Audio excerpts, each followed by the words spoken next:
فرزند زہرا یہ حالات برے ہیں۔ کاشانہ بصیرت ایک ایسا مکمل یوٹیوب چینل جس پر محروم بصارت کے لیے بالخصوص اور تمام افراد کے لیے بالعموم سینکڑوں کی تعداد میں اسلامی کتب دستیاب ہیں۔ لہذا گزارش ہے کہ آپ اپنی ذمہ داری نبھاتے ہوئے کاشانہ بصیرت کو سبسکرائب کرنے کے ساتھ ساتھ بیل آئیکن کو پریس کیجیے تاکہ آپ علم کے حصول کے ساتھ ساتھ مذہب اہل بیت کی اشاعت میں بھی اہم کردار ادا کرتے رہیں۔ کاشانہ بصیرت۔ فرزند زہرا یہ حالات برے ہیں۔ بسم اللہ الرحمن الرحیم۔ السلام علیکم۔ یہ کتاب آپ کے لیے کاشانہ بصیرت کی یوٹیوب چینل کی جانب سے ریکارڈ کی جا رہی ہے۔ نام کتاب اصلاح المجالس والمحافل، کتاب کے مصنف علامہ محمد حسین صاحب قبلہ نجفی۔ اب ہم کتاب کا پارٹ نمبر 5 پڑھیں گے۔ صفحہ نمبر 60، دوسرا شاہد۔ اس مطلب کے اس بات پر کہ مجلس عظم منعقد ہونے والوں کی اکثریت دولت اخلاص سے تہی دامن ہوتی ہے۔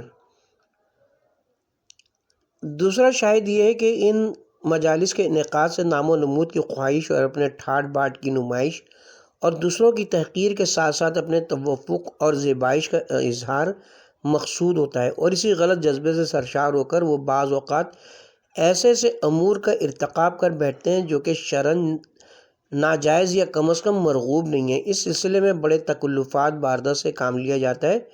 تکلفات کے ساتھ نمود اور نمود کے ساتھ اسراف میں اضافہ ہوتا ہے۔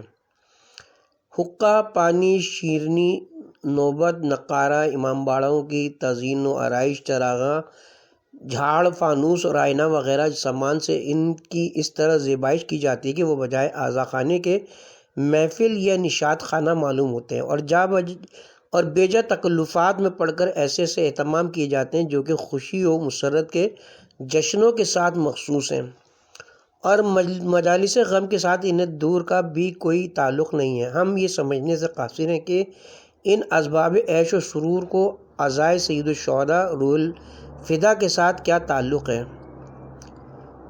بہرحال اب حالت یہ ہو گئی کہ یہ چیزیں رفتہ رفتہ جزو عزاداری بنتی جا رہی ہیں، اور اس طرح عزاداری کی اصل روح یعنی سادگی اور خوش اعتقادی مجروح بلکہ مردہ ہوتی جا رہی ہے، اور یہی ظاہری رسوم و قیود اصل حقیقت کی جگہ لیتی جا رہی ہیں۔ سادگی تو اسلام کا طرہ امتیاز ہے، اور عبادات میں تو اور بھی اس کی تائید ہے۔ اسی بنا پر مساجد کو سادہ اور بے تکلف بنانے کا حکم ہے، اور ان میں سونے چاندی سے نقش و نگار کرنا ممنوع و حرام ہے، لہذا جذبہ نام و نمود کا قلع کما ضروری ہے، جس کے نتیجے میں تمام مفاسد پرورش پاتے ہیں اور اعمال صالحہ کا اجر و ثواب بھی ضائع و اکارت ہو جاتا ہے۔ ہم سابقاً ریا و سماع کی مذمت کے متعلق بہت کچھ لکھ چکے ہیں، یہاں اس کا تکرار کر کے قائلین کرام کے لیے سمانے تقدر تباہ نہیں فراہم کرنا چاہتے۔ دعا ہے کہ خداوند عالم جملہ اہل ایمان کو خالصاً للہ تمام اعمال و عبادات جن میں مجالس عظا بھی داخل ہیں بجالانے کی توفیق مرمت فرمائے، اور ریا و سماع ایسی مہلک روحانی امراض سے نجات عطا فرمائے جنہیں قرآنی اصطلاح میں شرک سے تعبیر کیا گیا ہے۔ تیسرا شاہد مذکورہ بالا مدعا کے اسبات پر تیسرا شاہد یہ کہ اگر کوئی پڑھنے والا خدا، رسول اور ائمہ ہدیٰ کی منشا کے عین مطابق سادہ اور صحیح طریقے پر پڑھتا ہے تو نہ بانیان کرام اس کے بیان کی طرف متوجہ ہوتے اور نہ ہی سامعین کرام شرکت کی زحمت گوارا کرتے، بلکہ بانی و سامع ہمیشہ ایسے پڑھنے والوں کو تلاش کرتے ہیں جن کی پڑھائی میں تعیش دماغی کے پورے سامان مہیا ہوں۔ ان کی یہ روش و رفتار اس امر کی غمازی کرتی ہے کہ وہ مجلس کو مجلس حسین سمجھ کر نہیں منعقد کرتے اور سنتے، بلکہ عبادت کی آڑ لے کر تعیش دماغی اور تفریح طبعی حاصل کرنا چاہتے ہیں۔ واقع حائلہ کربلا خود ایسا رقت خیز ثانیہ ہے جس کی درد انگیز حالت اپنی مثال آپ ہے۔ یہ ممکن نہیں کہ کسی قلب میں ذرہ برابر بھی محبت اہل بیت ہو اور یہ ثانیہ عظمیٰ سنے اور اس کی آنکھ اس غم میں آشکبار نہ ہو اور اس کے دل پر چوٹ نہ لگے۔ خود سرکار سید الشہداء کا ارشاد ہے، میں آنسوؤں کا ذبح شدہ ہوں کہ کوئی بھی مومن مجھے یاد نہیں کرتا مگر یہ کہ اس کی آنکھوں میں آنسو ڈبڈبا آتے ہیں۔ کتاب کا حوالہ نفس المحموم۔ بھائی ہم یہ سمجھنے سے قاصر ہیں کہ مظلوم نینوا کے مصائب و آلام پر چند اشک غم بہانے کے لیے فضول تکلفات اور رسومات کی کیا ضرورت ہے؟ کیا نوبت نقارہ اور پڑھنے والے کے راگ و سرور کے بغیر گریہ و بکا نہیں ہوتا؟ اگر کسی کا کوئی عزیز مر جائے تو کیا اس پر جو رنج و علم کا اظہار کیا جاتا ہے وہ مجلس سماع منعقد کر کے ڈھول بجانے اور راگ رنگ کرنے سے کیا جاتا ہے؟ اگر اس میں ایسا نہیں ہوتا اور یقیناً ایسا نہیں ہوتا تو شہداء اہل بیت کے ساتھ کم از کم وہی سلوک تو روا رکھا جائے جو اپنے مرنے والوں کے ساتھ رکھا جاتا ہے۔ حالانکہ در حقیقت نہ مرنے والے کو اہل بیت کے ساتھ کوئی نسبت ہے اور نہ ہمارے مصائب کو ان کے مصائب و آلام کے ساتھ کوئی ربط۔ لہٰذا اگر بانیان کرام اور سامعین عظام خوشنودی خدا اور رسول کے لیے مجالس اعظم منعقد کرتے ہیں تو انہیں لازم ان تکلفات باردہ کو خیر آباد کہہ کر اہل بیت کے بلا تکلف و تصنیع سچے فضائل و مصائب سننے کی عادت ڈالیں اور پڑھنے والے بھی خلوص نیت سے حقائق بیان کریں۔ نیز مجالس میں کسی فرقے کی دل آزاری سے مکمل اعتراض کیا جائے، کیونکہ ائمہ اطہار کا حکم ہے اپنے قول و فعل سے لوگوں کو دین حق کی طرف رغبت دلاؤ، نفرت نہ دلاؤ۔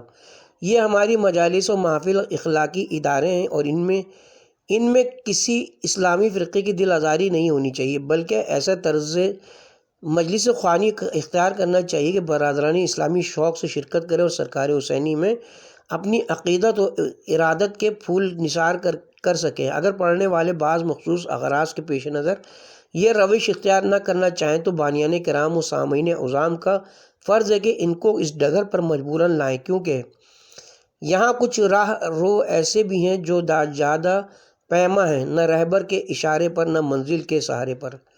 بہرکیف بقول میر انیس مرحوم، خیال خاطر احباب چاہیے ہر دم، انیس ٹھیس نہ لگ جائے آبگینوں کو۔ چوتھا شاہد مذکورہ صدر دعوے کے اس بات پر چوتھا شاہدی کے بانیان مجلس و محافل نیز سامعین کرام مجالس مبارکہ پڑھانے کے سلسلے میں صحیح عقیدہ اور بد عقیدہ، صادق القول اور کاذب اللہجہ، صالح العمل اور بد عمل میں کوئی امتیاز نہیں کرتے۔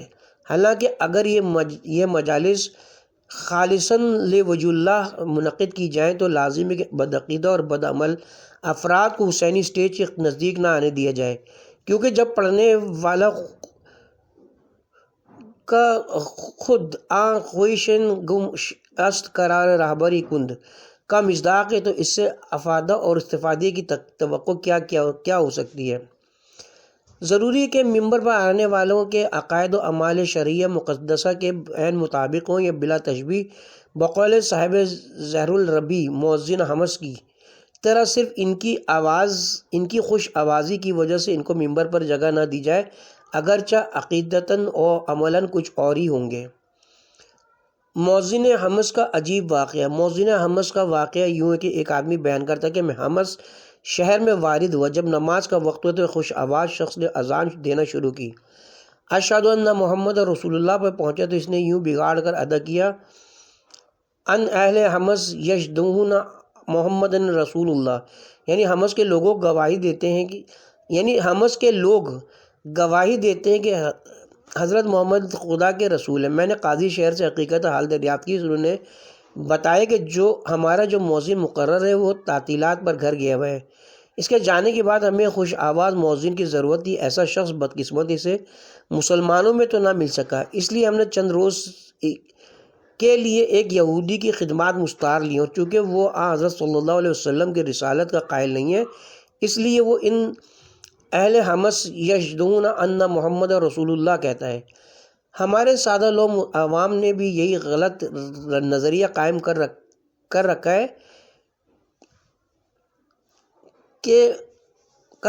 ہے کہ جی ہم نے تو سرکار امام حسین علیہ السلام کی مجلس سننا ہے، ہمیں پڑھنے والے کی سیرت اور کردار سے کیا سروکار۔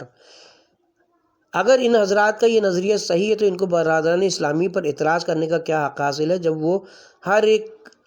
وہ ہر نیک و بد آدمی کی اقتداء میں یہ کہہ کر نماز پڑھ لیتے ہیں کہ اجی ہم نے تو قرآن کے پیچھے نماز پڑھنا ہے، ہمیں پیش نماز کے اعمال و افعال سے کیا واسطہ ہے۔ لیکن اگر ان لوگوں کی روش غلط ہے تو ان کی رفتار بھی روح اسلام کے منافی ہے۔ اگر غیر عادل نماز نہیں پڑھا سکتا تو ہر کس و ناقص منبر رسول پر بھی قدم نہیں رکھ سکتا۔ بہرکیف یہ نظریہ غلط ہے اور سراسر غلط ہے، اس کی اصلاح ضروری ہے، ورنہ مجالس و محافل کے انعقاد سے جو اغراض و مقاصد مطلوب ہیں وہ کبھی حاصل نہ ہو سکیں گے، اور یہ مقصد اس وقت تک حاصل نہیں ہو سکتا جب تک مجالس کو مجالس حسینی سمجھ کر نہ منعقد کیا جائے، لیکن جب تک ان میں تعیش دماغی اور حیض نفس حاصل کرنے کے اسباب تلاش کیے جائیں گے اس وقت تک اصلاح احوال ناممکن ہے، اور جب تک یہ نہیں اس وقت تک قبولیت اور اجر و ثواب کا خواب کبھی بھی شرمندہ تعبیر نہیں ہو سکتا، بلکہ جو کچھ بھی ہے تکلف و ہم خیال ہے۔ پانچواں شاہد، ہمارے دعوے کی اس بات پر پانچواں شاہد یہ کہ یہ لوگ مجلس عزا تو بڑے شان و شوکت سے منعقد کرتے ہیں، آہ اور واد کی آوازیں بھی خوب بلند ہوتی ہیں، دعوتیں بھی خوب اڑتی ہیں، ناو نوش کے انتظام بھی اعلیٰ پیمانے پر ہوتے ہیں۔ پڑھنے اور سننے والوں کی صحیح تعداد کا اندازہ لگانا بھی بعض اوقات مشکل ہو جاتا ہے۔ بانی مجلس کی تعریف و توصیف میں زمین و آسمان کے قلابے ملائے جاتے ہیں، بعض اوقات پڑھنے والے سے جنت کا ٹکٹ بھی دے دیتے ہیں، یہ سب کچھ ہوتا ہے۔ ہاں اگر وہاں کسی چیز کی کمی ہے تو اس بات کی کہ ان حضرات میں سیرت و کردار حسین علیہ السلام کی جھلکیاں دکھائی نہیں دیتی، ان کے عقائد و اعمال کی غمازی و عکاسی کرتے ہیں، اور انہیں تو کم از کم بانیان مجالس کو نمازی تو ضرور ہونا چاہیے، اور نمازی بھی مثالی نمازی۔ ان مجالس کے انعقاد کا اصل مقصد تو یہی ہے کہ عزاداروں میں حسینیت پیدا کی جائے۔ روز عاشورہ، نماز ظہر، ابو ثمامہ سیداوی کے عرض کرنے پر کہ آقا وقت نماز آ گیا ہے، کاش ہم یہ آخری نماز آپ کی ابتدا میں پڑھ لیتے۔ امام علی مقام نے اسے یہ دعا دے کر کہ خدا تجھے نماز گزاروں میں مشہور کرے، نماز ظہر بطور نماز خوف ادا فرمائی۔ سعید بن عبداللہ اور زہیر بن قین آگے کھڑے ہو گئے اور باقی صحابہ پیچھے۔ اگر اس وقت کوئی شخص امام حسین سے سوال کرتا ہے کہ آقا مظلوم ایسے وقت اور کٹھن حالات میں نماز، تو امام حسین علیہ السلام یقیناً وہی جواب دیتے جو آپ کے والد حضرت امیر المومنین علیہ السلام نے جنگ صفین میں بین الصفین مصلی عبادت بچھا کر نماز پڑھنے والوں کے سوال کے متعلق دیا تھا کہ اسی نماز کے قائم کرنے کے لیے ہی تو میں یہ جنگ کر رہا ہوں۔ کتاب کا حوالہ منتخب تواریخ۔ لہٰذا ہمیں بھی ان ذوات قدسیہ کی اس قدر تو تاسی کرنا چاہیے کہ مشکل سے مشکل اور کٹھن سے کٹھن حالات میں بھی نماز خدا ترک نہ کریں، اور اپنی سیرتوں کو اتنا پاکیزہ اور اخلاق کو اتنا بلند کریں کہ ہمارے کردار سے ہمارا حسینی ہونا واضح و آشکار ہو جائے، تاکہ مذہب کی ترقی کو چار چاند لگ جائیں اور لوگ ہمارے کردار کی بلندی کو دیکھتے جائیں اور ولایت اہل بیت کا اقرار کرتے جائیں۔ کس قدر بہتر ہو کہ خواہ مجلس عزا ہو رہی ہو یا جلوس عزا رواں دہ ہو، مگر جو ہی نماز فریضہ کا وقت شروع ہو سوگواران حسین مجلس و جلوس کو موقوف کر کے وہیں پڑھنا شروع کر دیں، اور اگر جماعت کے ساتھ ہو تو اور بھی نور علی نور ہے۔ پھر دیکھیں کہ ان کی روش اور رفتار کا اغیار پہ کیا اثر پڑتا ہے اور مجلس و جلوس کی افادیت کو کیوں کر چار چاند لگتے ہیں۔ وضاحت: کوئی کوتاہ اندیش یہ نہ سمجھے کہ اب تک پڑھنے اور سننے والوں کی اکثریت کی جس عدم اخلاص کا تذکرہ کیا گیا ہے، یہ ان بعض الظن اسم کی زد میں آتا ہے اور تنر بالمؤمنین بالخیر کے خلاف ہے۔ اس لیے ہم اتنا عرض کیے دیتے کہ سطور بالا میں جو کچھ لکھا گیا ہے وہ علم و یقین کی بنا پر لکھا گیا، نہ ظن و تخمین کی بنا پر، جیسا کہ مذکورہ بالا شواہد و دلائل سے ظاہر ہے، اور جہاں علم و یقین آ جائے وہاں ظن اور گمان رخصت ہو جاتا ہے۔ ہمیں اس بات کا اعتراف ہے کہ بانیان کرام اور مقررین عظام نیز سائمین فہام میں کچھ لوگ دولت اخلاص سے مالا مال بھی موجود ہیں، مگر وہ النادی فی الحکم معدوم کا حکم رکھتے ہیں۔ اب ہم چاہتے ہیں کہ ذیل میں کتاب کبریت احمر، لولو والمرجان، منتهى الاعمال اور مجاہد اعظم حصہ اول وغیرہ بعض کتب معتبرہ سے ما اضافہ جات جدیدہ و مفیدہ بعض ان آداب و شرائط کا اجمالی تذکرہ کریں جن کا مجلس خوان یا سامعین کرام یا خود مجلس سید و شہداء کے ساتھ گہرا تعلق ہے۔ چنانچہ ہم پہلے ہم ان 10 اہم آداب کا ذکر کرتے ہیں جن کا واعظین کرام و حضرات مجلس خوان کے ساتھ ارتباط ہے، بعد ازاں دوسرے آداب کا تذکرہ کیا جائے گا انشاءاللہ العظیم۔ مجلس خوان گروہ کے داغانہ وظائف کا بیان۔ مذکورہ بالا حقائق کے پیش نظر یہ حقیقت ملحوظ رکھنی لازم ہے کہ اوپر اس جلیل القدر طبقے کے جو گراں قدر محامد و مناقب بیان کیے گئے ان کو حاصل کرنے اور اس مقدس گروہ میں داخل ہونے کے لیے علاوہ ان شرائط کے جو سابقہ بیانات میں درج ہو چکی ہیں، بعض دیگر آداب و وظائف کی بجا آوری بھی اشد ضروری ہے، جن میں سے بعض آداب وجودی ہیں اور بعض عدی۔ ان ہر دو کا اجمالی تذکرہ اور نہایت اختصار کے ساتھ ان پر تبصرہ کیا جائے گا۔ پہلا وظیفہ صحت عقیدہ۔ تمام ادیان و مذاہب میں بالعموم اور دین اسلام میں بالخصوص صحت عقائد کو جو اہمیت دی گئی ہے وہ ارباب بصیرت پر مخفی و مستور نہیں ہے۔ تمام انسانی اقوال و افعال اور سب حرکات و سکنات الغرض تمام عبادات کی قبولیت کا دار و مدار صحت عقیدہ پر ہے اور جزا و سزا کا اسی پر انحصار قرار دیا گیا ہے۔ عقیدے کی خرابی کی وجہ سے ہی کافروں اور مشرکوں پر جنت حرام قرار دی گئی ہے، اور یہ عقیدہ وہی تھا جس کے صحیح نہ ہونے کی وجہ سے بدعقیدہ رکھنے والوں کے تمام اعمال صالحہ ضائع و اکارت ہو گئے اور ارشاد قدرت ہے، کیا میں تم کو ایسے لوگوں کی خبر نہ دوں جو باوجود اعمال صالحہ بجا لانے کے خسارے میں، جن کی دنیاوی زندگی کی تمام کوششیں رائگاں ہو گئیں، حالانکہ وہ یہ گمان کرتے ہیں کہ وہ اچھا کام کر رہے ہیں۔ پارہ نمبر 16 سورہ کہف رکوع نمبر 3۔ عقیدے میں معمولی سا خلل خلود فی النار کا موجب بن جاتا ہے۔ بہرنو اصول و عقائد کی اہمیت ایک ناقابل انکار حقیقت اور اخروی فلاح کا اسی پر مدار و انحصار ہے۔ اس لیے شرع قیوم و عقل سلیم فیصلہ کرتی ہے کہ سب سے پہلے مکلف کو بالعموم اور مبلغ کو بالخصوص اصول اسلامیہ و عقائد ایمانیہ کا دلائل قاطع و براہین ساطع کے ساتھ اس طرح محکم و مضبوط کرنا واجب لازم ہے کہ نزول الجبال والنزول، پہاڑ اپنی جگہ سے ہٹ جائیں مگر اس کے عقائد میں کسی قسم کا تزلزل یا تذبذب پیدا نہ ہو۔ اول الدین معرفت الجبار۔ عقائد میں درستگی کیوں کر پیدا ہوتی ہے؟ یہ حقیقت ملحوظ رہے کہ عقائد میں یہ درستگی و پختگی اس وقت تک ہرگز پیدا نہیں ہو سکتی جب تک آل محمد علیہ السلام کے علماء اعلام اور محققین عظام کی خدمت میں زانو ادب طے کر کے ان کے فیوض و برکات سے استفادہ نہ کیا جائے۔ ہر کسی ناقص سے سنا کر یا محض بعض کتب کی ورق گردانی کر کے یہ مقصد جلیلیہ حاصل نہیں ہو سکتا۔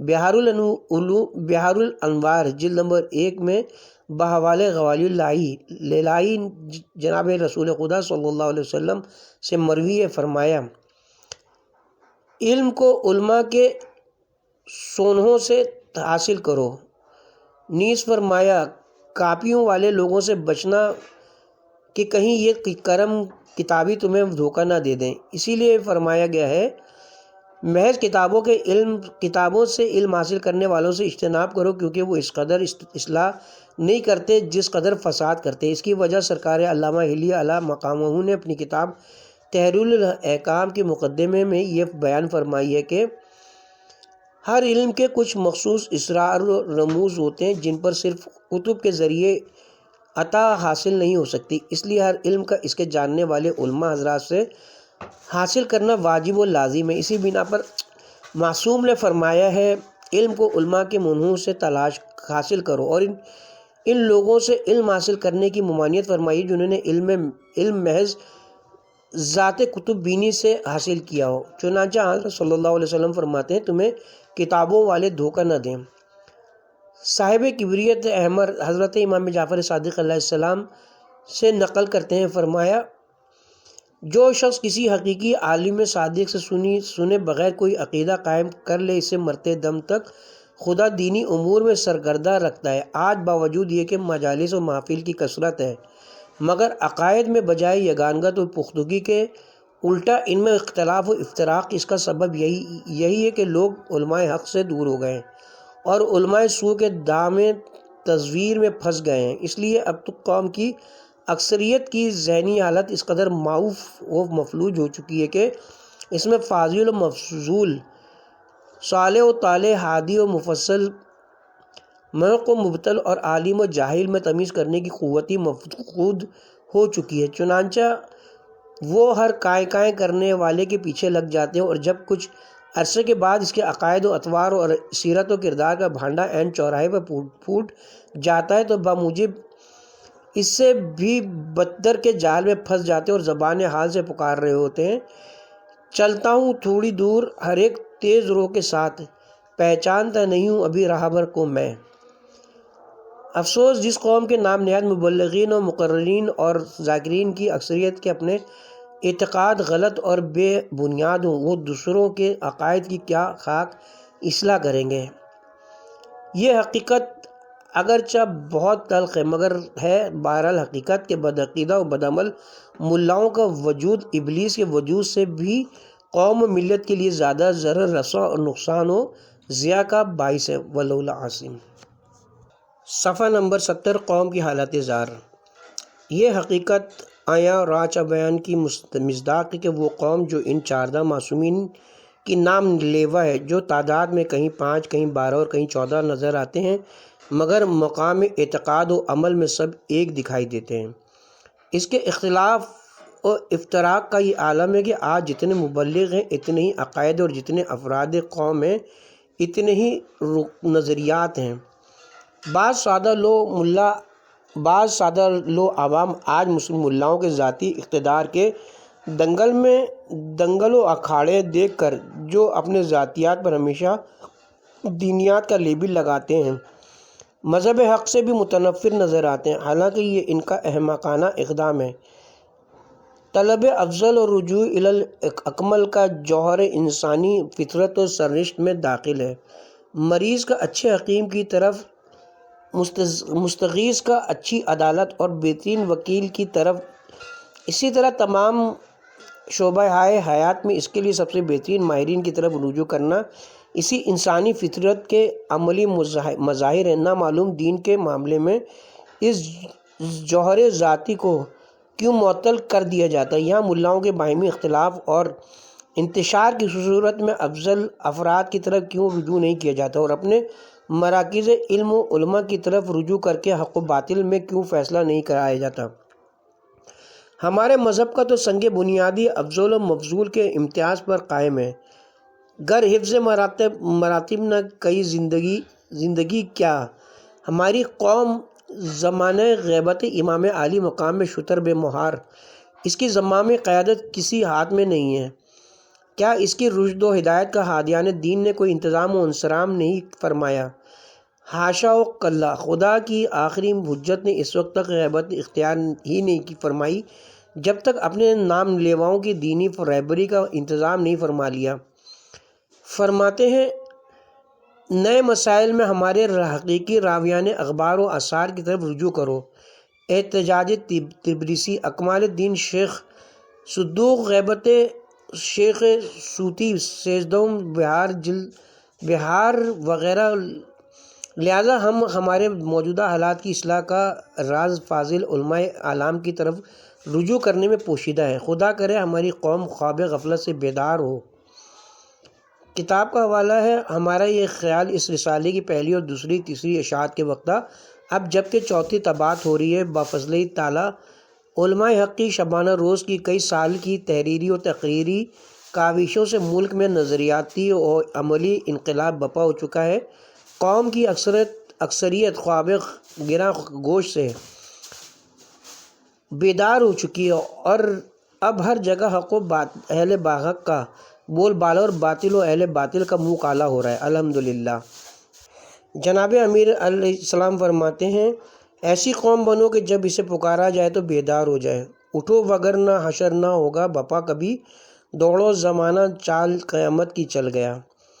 ایک مشہور مغالطے کا ازالہ، مکر و فریب سے اپنی دکان قیادت کو چمکانے والے گندم نما جو فروش حضرات اس مقام پر بیچارے سادہ عوام کو حقیقت حال سے بے خبر رکھنے اور ان کو علماء و علام سے دور رکھنے کی خاطر بڑے معصومانہ انداز میں کہہ دیتے کہ عقائد میں علماء کی طرف رجوع کرنے کی ضرورت نہیں ہے کیونکہ اصول دین میں تقلید ناجائز ہے۔ حالانکہ یہ سراسر مغالطہ دہی اور آبلۂ فریبی ان کے بچھائے ہوئے دام ہم رنگ زمین کو چاک کرنے کے لیے چند امور کو ملحوظ رکھنا ضروری ہے۔ الف، اصول دین میں تقلید جائز ہے یا ناجائز، یہ بجائے خود اختلافی اور مشکل ترین مسئلہ ہے۔ ہاں، مشہور بین العلماء یہی ہے کہ اصول و عقائد میں تقلید جائز نہیں، لیکن محقق طوسی ایسے بعض علماء کبار سے جائز سمجھتے ہیں، علماء کبار اسے جائز سمجھتے ہیں۔ تفصیل کے لیے قوانین الاصول وغیرہ کتب اصول فقہ کی طرف رجوع کیا جائے۔ بے بنا بری کے اصول دین میں تقلید ناجائز ہے مشہور، یہ معلوم کرنا ضروری ہے کہ اصول دین میں تقلید کرنے کا صحیح مفہوم کیا ہے۔ کیا یہ کہنا کہ اصول دین میں تقلید جائز نہیں کہیں کلمۃ الحق پر عہد بحال باطل والا معاملہ تو نہیں؟ کیا اصول دین میں تقلید نہ کرنے کا مطلب یہ ہے کہ انسان عقائد کے معاملے میں شتر بے مہار اور مطلق العنان ہے کہ جو عقیدہ اس کے جی میں آئے اسے اپنا لے اور اسے اپنا دین بنا لے؟ حاشا و کلا، پھر تو یہ دین نہ ہوا، بازیچہ اطفال ہو گیا۔ وہ عقائد و اصول جو شریعت کے بدلنے سے بھی نہیں بدلا کرتے، ان میں اس قدر لچکدار اور لوچ روا ہو سکتی ہے، ان میں اختلاف کا یہ دروازہ کھولا جا سکتا ہے اور افراتفری کا یہ بوجھ بویا جا سکتا ہے۔ آئیے ہم آپ کو اس کا صحیح مفہوم بتائیں۔ دین اسلام چونکہ دو اجزاء کے مجموعے کا نام ہے، ایک جز کا نام ہے اصول دین اور دوسرے جز کا نام ہے فروع دین۔ اصول دین میں علم و یقین درکار ہے اور فروع دین میں ظن کے بھی ضرورت کافی سمجھا گیا ہے۔ تقلید سے کیونکہ علم و یقین حاصل نہیں ہوتا بلکہ بالعموم ظن ہی حاصل ہوتا ہے، اور اس لیے فروع دین میں اسے جائز رکھا گیا ہے مگر اصول دین میں اس کو ناکافی قرار دیا گیا ہے۔ مطلب یہ کہ فروع دین میں اگرچہ کسی حکم کا دلیل کا مقلد کو علم نہ ہونا اس کے لیے کہ یہی کافی ہے کہ وہ اس کے مجتہد کا فتویٰ ہے، لیکن اصول و عقائد میں کسی عقیدے کے لیے یہ امر کافی نہیں ہے کہ یہ مجتہد کا فتویٰ ہے بلکہ اس عقیدہ کو دلیل و برہان سے تسلیم کرنا چاہیے۔ لہٰذا اس کا مطلب نہیں کہ عقائد کے سلسلے میں علماء اعلام کی طرف رجوع ہی نہ کرنا چاہیے، بلکہ حقیقت یہ کہ غیبت امام کے موجودہ دور میں دین انہی حضرات سے لینا ہے، عقائد انہی سے درست کرانے، اصول و فروع انہی سے دریافت کرنا ہے۔ بات صرف یہ کہ فروع دین میں ہم ان سے دلیل پوچھنے کے مجاز نہیں ہیں، کیونکہ تقلید کا مطلب ہی قبول قول الغیر من غیر دلیل ہے، لیکن اصول دین میں عقیدہ بھی ان سے دریافت کریں گے اور اس کے ساتھ ساتھ اس کی دلیل بھی انہی سے پوچھیں گے تاکہ علم و یقین اور اطمینان قلب حاصل ہو جائے۔ بنابراین فروع میں اتنا کافی کہ مثلا مجتہد نے کہہ دیا کہ مرد کے لیے ریشم کا لباس اور سونا پہننا حرام ہے، یا نوٹوں پر زکوٰۃ واجب نہیں ہے، یا غنا حرام ہے، بچت پر خمس واجب ہے وغیرہ، ہمیں ان مسائل پر دلیل قائم کرنے کی ضرورت نہیں ہے۔ دلیل جانے اور مجتہد، مگر اصول دین میں مجتہد کا محض یہ فرما دینا کہ مثلا خدا موجود ہے، جناب رسول خدا برحق رسول اور خاتم النبیین ہے، یا حضرت امیر المومنین علیہ السلام حضرت کے بلا فصل جانشین ہے، یا قیامت برحق ہے وغیرہ کافی نہیں، بلکہ اعتقاد بالدلیل قائم ہے، اگرچہ وہ دلیل اتنی سادہ ہو جیسی اس بڑھیا کی جو چرخہ کاٹ رہی تھی کہ کسی نے دریافت کیا کہ اے بڑھیا تیرے پاس خدا کے موجود ہونے کی کیا دلیل ہے؟ اس نے جواب دیا میرا یہ چرخہ دلیل ہے۔ وہ کس طرح؟ کہا جب میں اسے گھماتی ہوں تو گھومنے لگتا ہے اور جب میں ہاتھ روک لیتی ہوں تو یہ رک جاتا ہے۔ پر جب میرا یہ چھوٹا سا چرخہ بغیر کسی چلانے والے کے نہیں چل سکتا تو اتنا بڑا نظام عالم کیوں کر کسی چلانے والے کے بغیر چل سکتا ہے؟ جب رسول خدا کے سامنے یہ واقعہ بیان کیا تو آپ اس قدر خوش ہوئے، فرمایا بوڑھی عورتوں والے دین کو لازم پکڑو، یعنی جو عقیدہ رکھو دلیل و برہان سے رکھو۔ حق الیقین نتیجہ کلام یہ ہے کہ عقائد کی تصحیح علماء اعلامی سے کرانا ہے۔ ہاں البتہ یہاں دلیل کی بھی ضرورت ہے، جیسے کہ نبی و امام علیہ السلام کے حین حیات میں بھی اس طریقہ کار پر عمل ہوتا رہے گا۔ لوگ آ کر عقائد بھی انہی سے معلوم کرتے تھے اور دلائل بھی انہی سے حاصل کرتے تھے۔ جیم ان لوگوں کی حالت بھی کس قدر عجیب ہے جو اصول دین میں مجتہدین اعظام کی تقلید کی حرمت کا ڈھنڈورا پیٹ کر قوم سے یہ توقع رکھتے ہیں کہ وہ خود جو کچھ برسر منبر رتب و یابس ذاتی قیاسات و خیالات کا تانا بانا بن رہے ہیں، اسے حرف آخر سمجھ کر منوعاً قبول کر کے اس پر ایمان لائے، یا پھر تحفۃ العوام اور کوکب دری جیسی کتابوں میں غلط یا صحیح جو کچھ مل جائے اسے بلا چون چرا تسلیم کر لیا جائے۔ مطلب یہ ہے کہ خود ان لوگوں کی یا ان کتابوں کے مرحوم مؤلفین کی تقلید تو جائز ہے، مگر زندہ مجتہدین عظائم و محافظین شرع اسلامی کی تقلید ناجائز اور حرام ہے۔ بات بالکل واضح ہے، یہی حضرات بتائیں کہ عوام جو دینی معارف سے تحت دامن ہے اگر علماء اعلام کی طرف رجوع نہ کریں تو پھر جبال کی طرف رجوع کریں۔ خلاصۃ المرام یہ کہ جو مبلغین و ذاکرین منبر پہ آئیں ان کے لیے لازم ہے پہلے علماء اعلام سے اپنے عقائد کی صحت اور روایات اہل بیت علیہم السلام بیان کرنے کی اہلیت پر مہر ثبت کرا لیں تاکہ ان کی مجالس و محافل صحیح معنوں میں قوم کے لیے مفید اور نتیجہ خیز ہوں۔ اس کے ساتھ ہی یہاں پر ہم کتاب کے پارٹ نمبر 5 کا اختتام کرتے ہیں۔ ابھی پہلا وظیفہ صحت عقیدہ کا بیان جاری ہے۔